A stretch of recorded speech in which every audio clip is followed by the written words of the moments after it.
Hello everyone. तो हमारी जो सीरीज़ चल रही थी हाई कोर्ट एलडीसी वाली, तो उसी का ये पार्ट 4 है। तो आज का सेशन स्टार्ट करते हैं। ठीक है, तो पहला क्वेश्चन है आज का, अमेल शरीर के किस अंग में पहने जाने वाला आभूषण है? तो दोस्तों हम जानते हैं कि अमेल आभूषण है जो गले में पहना जाता है। ठीक है, गले में पहना जाता है। अगला क्वेश्चन है, काजरी अवस्थित है। काजरी कहाँ है? तो हम जानते हैं दोस्तों, काजरी यानी शहर सेंट्रल का जो है ये इंस्टीट्यूट है जो अपने जोधपुर में स्थित है। ठीक है, उसके बाद अगला कुछ, एक जैसे 9 महल किस किले में बने हुए हैं? तो दोस्तों जो एक जैसे 9 महल हैं वह जयपुर के नाहरगढ़ किला है, उसमें एक जैसे 9 महल बने हुए हैं। ठीक है, और उसके बाद अगला क्वेश्चन है, ये मैथ का क्वेश्चन है दोस्तों। उसके बाद निम्नलिखित मारवाड़ के शासकों में से किसे मारवाड़ का महाराणा प्रताप कहा जाता है? तो दोस्तों जो मारवाड़ के जो महाराणा प्रताप हैं वे अपने रावचंद्र सेन है। ठीक है, और तो ऑप्शन नंबर ए यहाँ पर आपका राइट होगा। उसके बाद अगला क्वेश्चन है दोस्तों, उदयपुर में राजस्थान महिला परिषद की संस्थापक कौन थी? तो हम जानते हैं कि दोस्तों उदयपुर में जो राजस्थान महिला परिषद की स्थापना की थी उसकी संस्थापक अपनी शांता त्रिवेदी थी। ठीक है, तो ऑप्शन नंबर डी यहाँ पर आपका राइट होगा। उसके बाद दोस्तों अपना अगला क्वेश्चन है इस प्रकार से होगा कि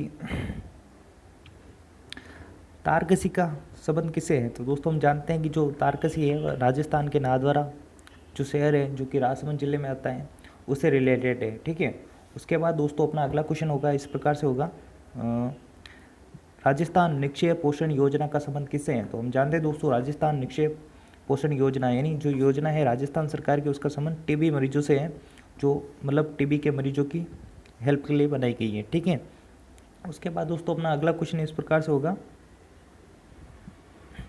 भडला सोलर पार्क। दोस्तों जो राजस्थान जो सोलर परियोजना में नंबर 1 पर आता है, उसमें राजस्थान का एक सबसे बड़ा सोलर पार्क है जो दोस्तों जोधपुर में स्थित है। ठीक है, इसका नाम है भडला सोलर पार्क। अगला क्वेश्चन दोस्तों हमारा,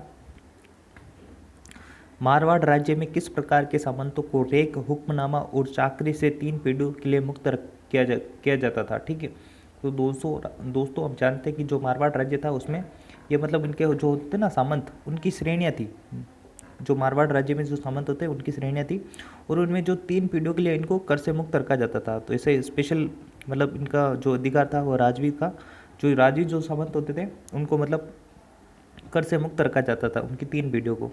अगला क्वेश्चन दोस्तों हमारा इस प्रकार से होगा, राजस्थान में शीतकालीन वर्षा उन चक्रवातों के परिणाम स्वरूप होती है जो उत्पन्न होते हैं। तो हम जानते हैं दोस्तों जो भूमध्य सागर की जो वर्षा होती है, जो शीतकालीन वर्षा होती है जिसे मावट कहते हैं दोस्तों, क्या कहते हैं? मावट। उसके लिए भूमध्य सागर से जो है वो उसे उसके कारण होता है, वहाँ से उत्पन्न होती है। ठीक है, उसके बाद अगला क्वेश्चन है दोस्तों, बृहद कथा कोश का लेखक कौन है? दोस्तों हम जानते हैं जो हरिसेन जी है वह किसके लेखक है? बृहद कथा कोश के लेखक है। ठीक है, उसके बाद अगला क्वेश्चन अपना होगा, भैंसरोडगढ़ और भैंसरोडगढ़ से बिजोलिया के बीच स्थित पठारी प्रदेश कहलाता है। दोस्तों हम जानते हैं भैंसरोडगढ़ और बिजोलिया के बीच का जो एरिया है वो ऊपरमाल का पठार कहलाता है। ठीक है, तो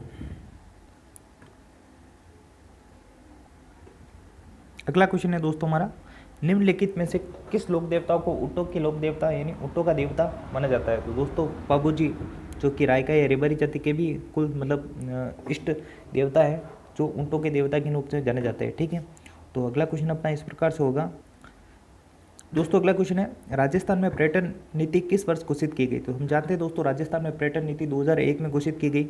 मोस्ट इंपोर्टेंट क्वेश्चन है, छप सकता है, पूरी संभावना है। ठीक है, उसके बाद अगला क्वेश्चन अपना इस प्रकार से होगा, निम्नलिखित में से किस बोली पर गुजराती भाषा का स्पष्ट प्रभाव दिखाई देता है? तो दोस्तों हम जानते हैं जो डूंगरपुर मासवाड़ा में वागड़ी भाषा बोली जाती है और उसका कुछ एरिया उदयपुर और प्रतापगढ़ में भी आता है, तो कुछ हल्का सा एरिया आता होगा। उसके बाद लेकिन डूंगरपुर और मासवाड़ा में पूरा एरिया आता है, तो वहाँ पर जो लैंग्वेज है उनकी लोकल लैंग्वेज वो है वागड़ी। ठीक है, तो वागड़ी पर गुजराती भाषा का प्रभाव दिखाई पड़ता है क्योंकि दोस्तों गुजरात के टच में है ना, इस कारण इसका ये इफेक्ट आता है। ठीक है, अगला क्वेश्चन दोस्तों इस प्रकार से होगा, राजस्थान में प्रसिद्ध सोने चांदी की हवेली कहाँ स्थित है? दोस्तों सोने चांदी की हवेली, ध्यान रखना ये सोने चांदी की हवेली अपने महनसर झुंझुनू से, इसे अपन याद करने की ट्रिक बताऊं, जो ऐसे मान लो कि जो सोने चांदी की जो नक्काशी होती है वो महन यानी बारीक होती है, महन, तो इसलिए इसे रिलेटेड कर सकते हैं महनसर झुंझुनू। ठीक है, तो अगला क्वेश्चन अपना इस प्रकार से होगा, राजस्थान में पंचवर्षीय योजनाओं की शुरुआत कब हुई? तो दोस्तों हम जानते हैं कि राजस्थान में पंचवर्षीय योजनाओं की शुरुआत 1951 से 52 से हुई, और इंपॉर्टेंट क्वेश्चन है, और हर एक पुलेट ये जो भी एग्जाम होते हैं उसमें छपता है ये क्वेश्चन, तो आपको विशेष रूप से इसको नोटिस करना चाहिए, ठीक है। 1951 से 52 पंचवर्षीय योजनाओं की शुरुआत, ठीक है, राजस्थान में। उसके बाद अगला क्वेश्चन है दोस्तों, निम्नलिखित में से कौन सी जल संरक्षण की परंपरागत विधि नहीं है? दोस्तों एक तो को नोटिस करना है, परंपरागत विधि नहीं है, ठीक है। और उसके बाद तो इसमें कौन सी है दोस्तों? नाली है जो वो परंपरागत विधि नहीं है, बाकी नाड़ी, टोबा और जोहड़ ये सभी परंपरागत विधियां हैं।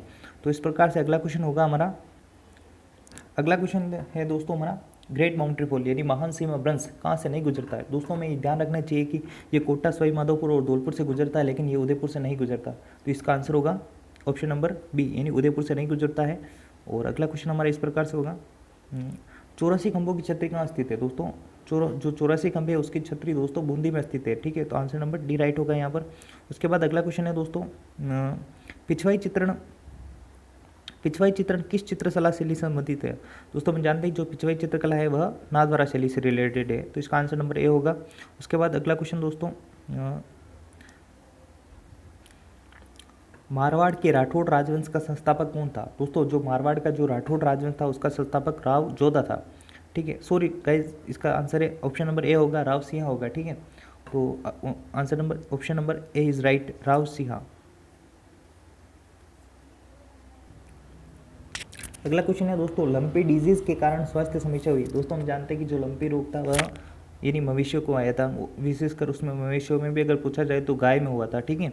तो अगला क्वेश्चन होगा, हाल ही में आमागढ़ रिजर्व खबरों में रहा था, तो ये क्यों खबरों में रहा था आमागढ़? तो इसमें दोस्तों ऑप्शन नंबर डी होगा, यानी लेपर्ड की सफारी के लिए यहाँ पर आमागढ़ रिजर्व खबरों में रहा था। अगला क्वेश्चन है दोस्तों हमारा इस प्रकार से होगा, निम्नलिखित में से कौन सी भेड़ की नस्ल नहीं है? दोस्तों ऑप्शन यहाँ पर पूछा है कि नहीं है, नस्ल नहीं है।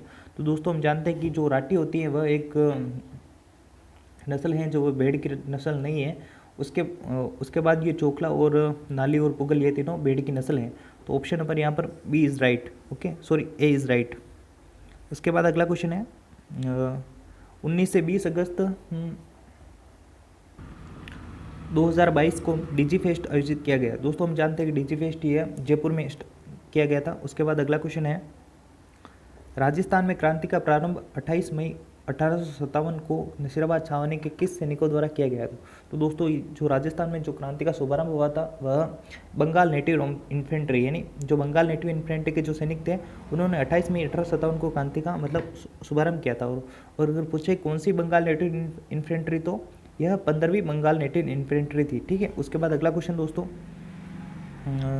विश्व आदिवासी दिवस के अवसर पर बांसवाड़ा जिले की किस नदी पर पुल बनाने का शिलान्यास हुआ है? ठीक है दोस्तों, तो जो ये अपनी अनास नदी है उसके ऊपर जो पुल बन रहा है बांसवाड़ा में। उसके बाद अगला क्वेश्चन है, 2021 में राजस्थान का कौन से जिले में सर्वाधिक क्षेत्र में सघन वन पाए जाते हैं? दोस्तों इसका आंसर ऑप्शन नंबर सी बता रखा है बोर्ड की जो ऑफिशियल आंसर की है उसके अनुसार। और उसके बाद जो भी इसका आंसर हो आप देख लेना, कन्फ्यूजन वाला क्वेश्चन है, ठीक है। उसके बाद अगला क्वेश्चन है, 2 खेल पुरस्कारों गुरु वशिष्ठ पुरस्कार और महाराणा प्रताप खेल पुरस्कार की राशि 1 लाख से बढ़ाकर कितने लाख कर दिया है? तो दोस्तों हम जानते हैं कि जो खेल पुरस्कार हैं उस महाराणा प्रताप और ये गुरु वशिष्ठ पुरस्कार इसकी राशि 1 लाख से बढ़ाकर 5 लाख कर दी है। तो ऑप्शन नंबर आपका यहाँ पर डी राइट होगा, 5 लाख, ठीक है।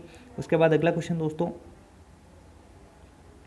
खेजड़ी वनस्पति प्रजाति वृक्ष, जो खेजड़ी जो वृक्ष होता है वो मतलब उसकी प्रजाति कौन से किस प्रकार के वनों में पाई जाती है? दोस्तों ऑप्शन नंबर ए तो इसका नहीं होगा। उसके बाद ऑप्शन नंबर बी देखा जाए वो भी नहीं हो सकता। उसके बाद दोस्तों ऑप्शन नंबर सी ये हो सकता है आपका, यानी उष्ण कटिबंधीय कंटीले वन। तो आज का मतलब ये सारे क्वेश्चन हो गए, तो आज का सेशन अपन समाप्त करते हैं। अगर वीडियो अच्छा लग रहा है तो द गाइज लाइक करो, शेयर करो, सब्सक्राइब करो, और बाकी अगर कुछ इम्प्रूवमेंट करना है तो कमेंट करो कि ये चीज़ इम्प्रूवमेंट करो। उसके बाद आप इसको ज़्यादा से ज़्यादा शेयर करें और सब्सक्राइब करें। Thank you.